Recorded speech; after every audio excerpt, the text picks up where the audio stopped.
Please subscribe and don't forget to press the bell icon to get notified whenever we upload a new video.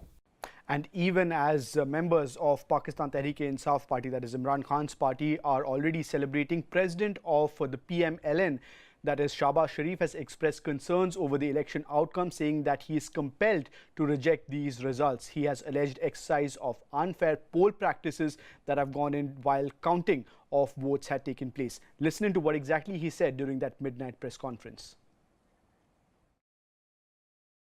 रहीम यार खान से लेकर और पूरे पाकिस्तान तक हमें शिकायत आई कि जनाब फॉर्म 45 हमें नहीं दिया जा रहा और हमें हमारे जो पोलिंग एजेंट्स निकाल दिया गया।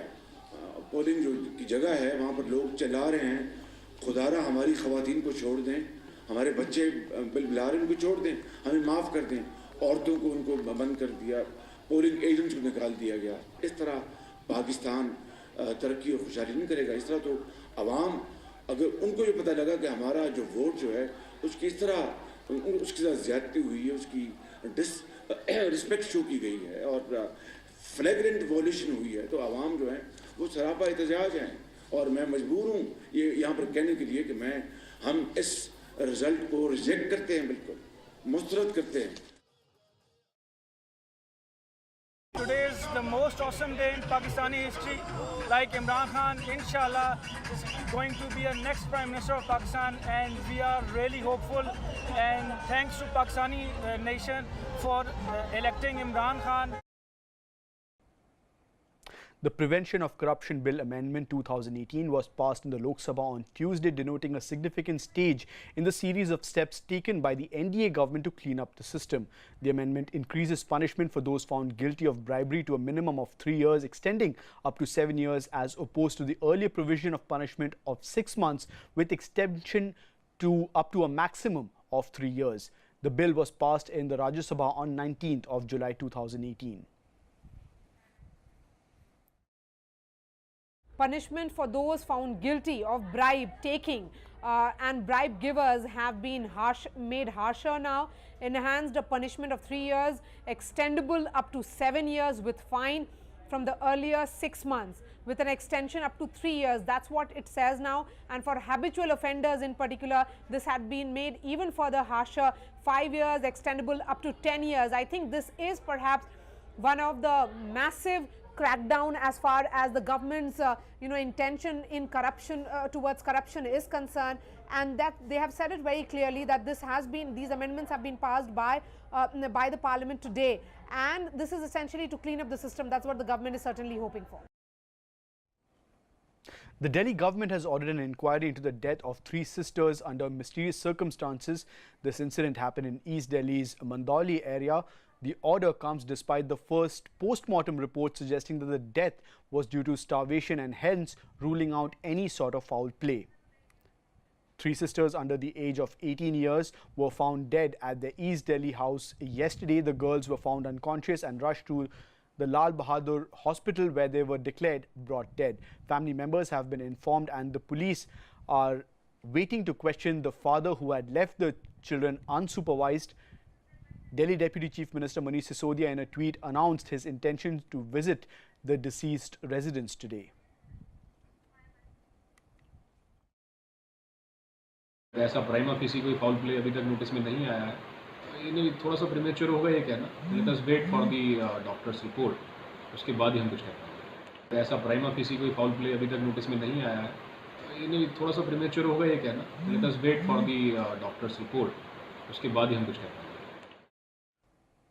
Updates coming in from Maharashtra, where MLAs Harshvardhan Jadhav of the Shiv Sena and Ram Rao Patil from the NCP have tendered their resignation in support of the Maratha reservation cause. The move comes after Maratha Kranti Morcha, the umbrella outfit spearheading the protests for Maratha reservation in the state of Maharashtra, called off the agitation after the movement was marred by violence in several parts of the state. Police resorted to the use of tear gas and lathi charge to defuse the situation. While Maratha leaders expressed willingness to call off the stir, they were met with resistance from protesters on the ground in some parts of the state. Meanwhile, the Congress party has also spoken up on the issue, alleging that the BJP is trying to polarize the matter to gain benefits in the upcoming election. Listen in. Please tell us, what is your reaction? The CM says now it's the government is open to talks with the Marathas. See, I think talks have been taking along for last 4 years. Now it is high time that the government takes a decision. Only mere round of talks and assurances are not going to ultimately bring down the agitation. People are fed up with sort of assurances.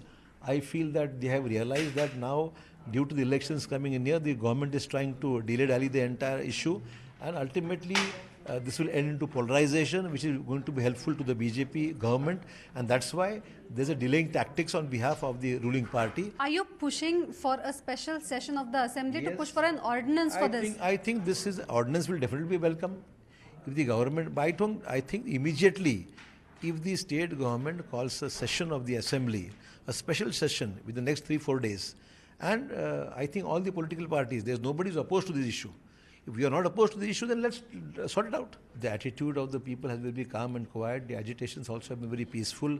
But how long can they hold to their peacefulness? There's a limit. When, in spite of several assurances, when nothing is being done, only assurances are given, nothing is implemented, and that's why I think things are getting out of hand. Prime Minister Narendra Modi has reached South Africa to attend the 10th edition of the BRICS Summit. Prime Minister Modi has reached South Africa on the final leg of his 3-nation tour after concluding his visit to Uganda. The summit in Johannesburg is expected to deliberate on global issues like trade, war and terrorism. Prime Minister Modi is also expected to hold bilateral meetings with Chinese President Xi Jinping and Russian President Vladimir Putin, who will also be a part of the BRICS Summit. Congress President Rahul Gandhi took a jibe at the BJP and said that its MPs take 2 steps back whenever he meets them now, as they fear that he would hug them. Rahul Gandhi had, at a book launch, said that he has a difference of opinion with the ruling party and that he can fight them, but he doesn't need to hate them. Last week, Rahul Gandhi had garnered huge attention after he walked up to the Prime Minister and hugged him following his speech in the Lok Sabha over the no confidence motion, which was voted in favor of the government. You can fight someone with all your might, but hate is a choice. It's an active choice that you make. Because now, whenever I come across BJP MPs, they sort of take 2 steps back. They like, we better be careful, he's going to hug us. We will all take on the BJP and they will fight us. But we don't need to hit them. The final counting for Pakistan elections are still coming in, and Imran Khan's Pakistan Tehreek-e-Insaf has taken a huge lead over Nawaz Sharif's Pmln, that is being led by his brother Shahbaz, and Pakistan People's Party, headed by former Prime Minister Benazir Bhutto's son Bilawal. As per trends, Imran Khan's party has leads in about 114 seats. The Pmln has leads in over 63 seats and PPP in over 41. 137 is the magic mark for the Pakistan elections, and given that no party has a clear majority yet, PPP's Bilawal Bhutto could play the role of the kingmaker. Late night counting was not short of drama, as Pmln had rejected the results alleging blatant rigging. The PPP also raised alarms over the counting process.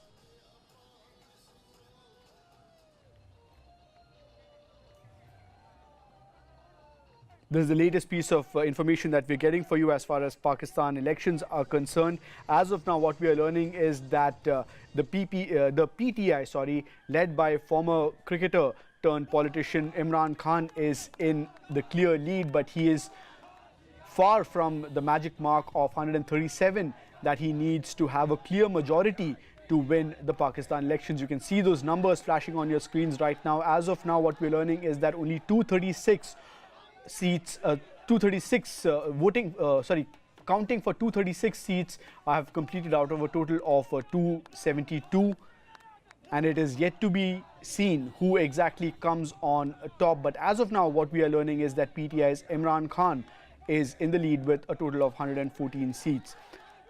Now, there were multiple allegations of rigging that were alleged by the Pmln and PPP. Let's quickly listen into what Pmln's Shahbaz Sharif had to say about the alleged rigging in the counting process. रहीम यार खान से लेकर और पूरे पाकिस्तान तक हमें शिकायत आई कि जनाब फॉर्म 45 हमें नहीं दिया जा रहा और हमें हमारे जो पोलिंग एजेंट्स निकाल दिया गया। पोलिंग जो की जगह है वहाँ पर लोग चला रहे हैं। खुदारा हमारी ख़वातीन को छोड़ दें, हमारे बच्चे बिलबिला रहे हैं उनको छोड़ दें, हमें माफ़ कर दें। औरतों को उनको बंद कर दिया, पोलिंग एजेंट्स को निकाल दिया गया। इस तरह पाकिस्तान तरक्की और खुशहाली नहीं करेगा। इस तरह तो अवाम अगर उनको ये पता लगा कि हमारा जो वोट जो है उसकी इस तरह उसके साथ ज़्यादती हुई है, उसकी रिस्पेक्ट शो की गई है और फ्लैग्रेंट वॉल्यूशन हुई है, तो आवाम जो है वो सरापा एहतजाज हैं। और मैं मजबूर हूँ ये यहाँ पर कहने के लिए कि हम इस रिज़ल्ट को रिजेक्ट करते हैं, बिल्कुल मुस्तरद करते हैं।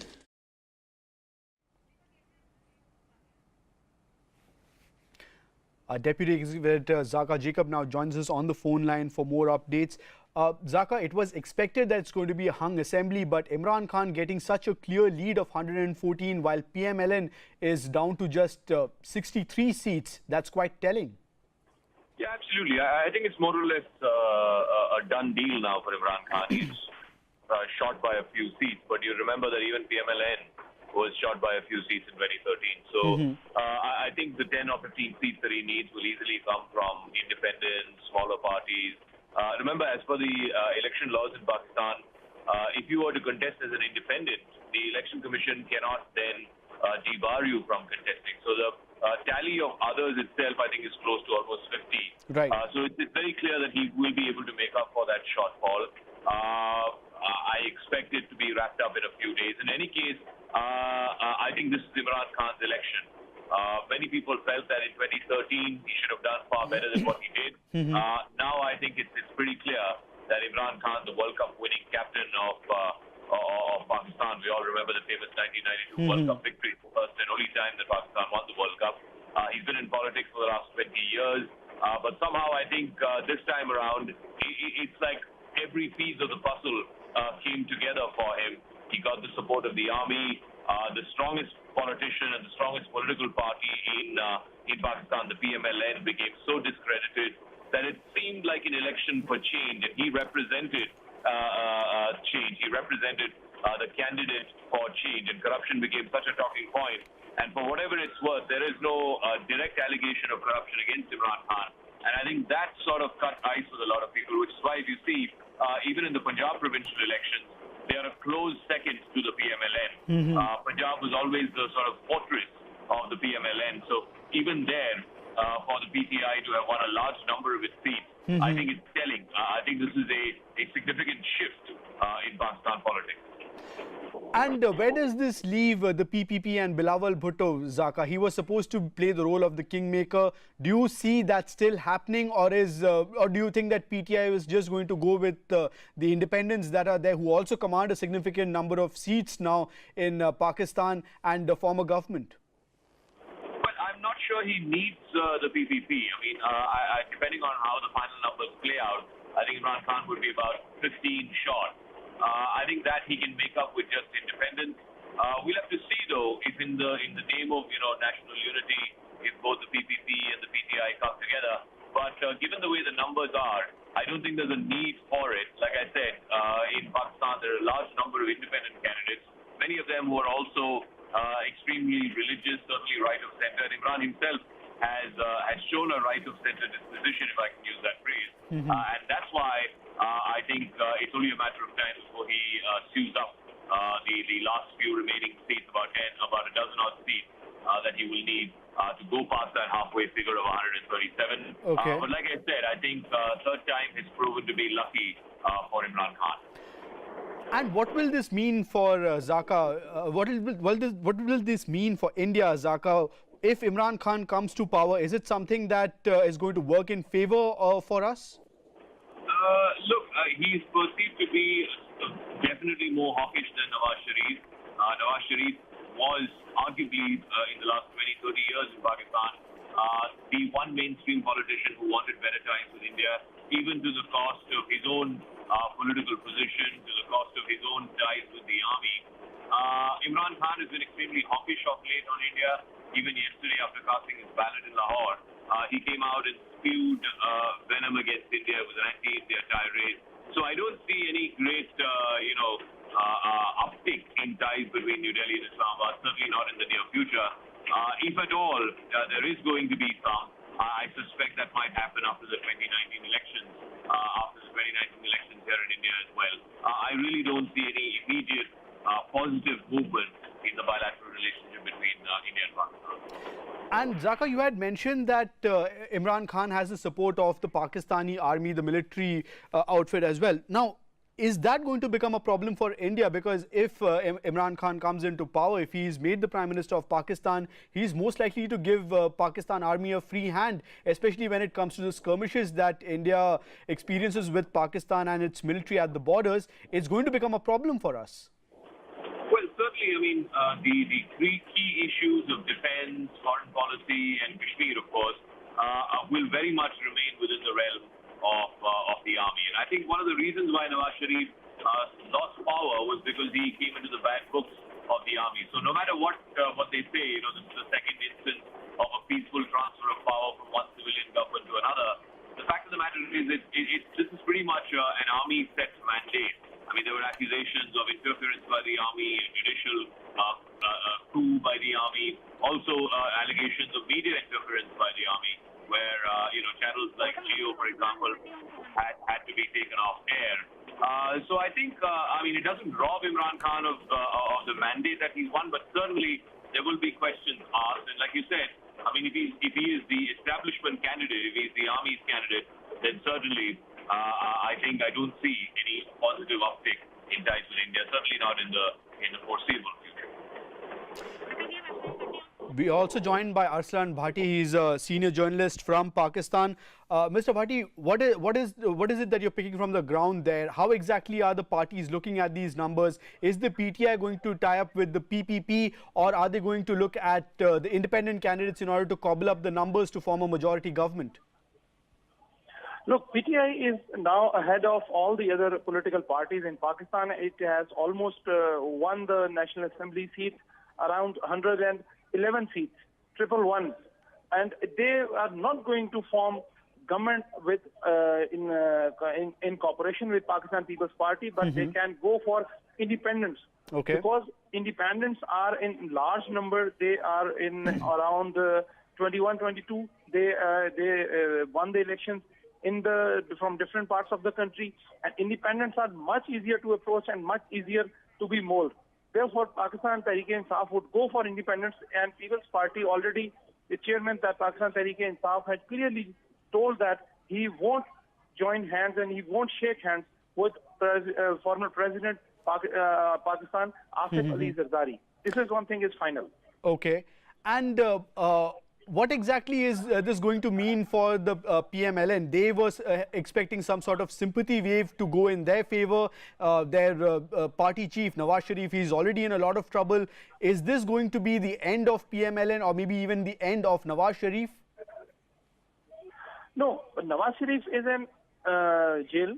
He is in behind the bars, but this is not the end, because it's a considerable seats on Pakistan Muslim League. Nawaz had already bagged plus 60 seats of the National Assembly. And if they join hands with Pakistan People's Party, that they had already signed with Charter of Democracy, there the numbers almost touches 100. And if they wanted to form government, that is not next to But Mr. Bhatti, is there a possibility of something like that happening?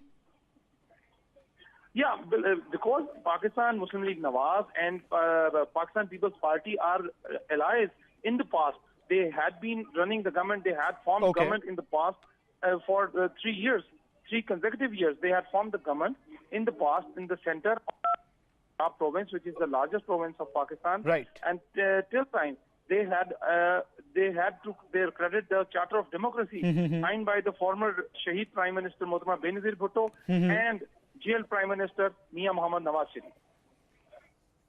Mr. Arslan Bhatti, thanks a lot for getting those updates for us from Pakistan. On that note, we are slipping into a short break. We'll be coming back to you with more updates. Stay tuned.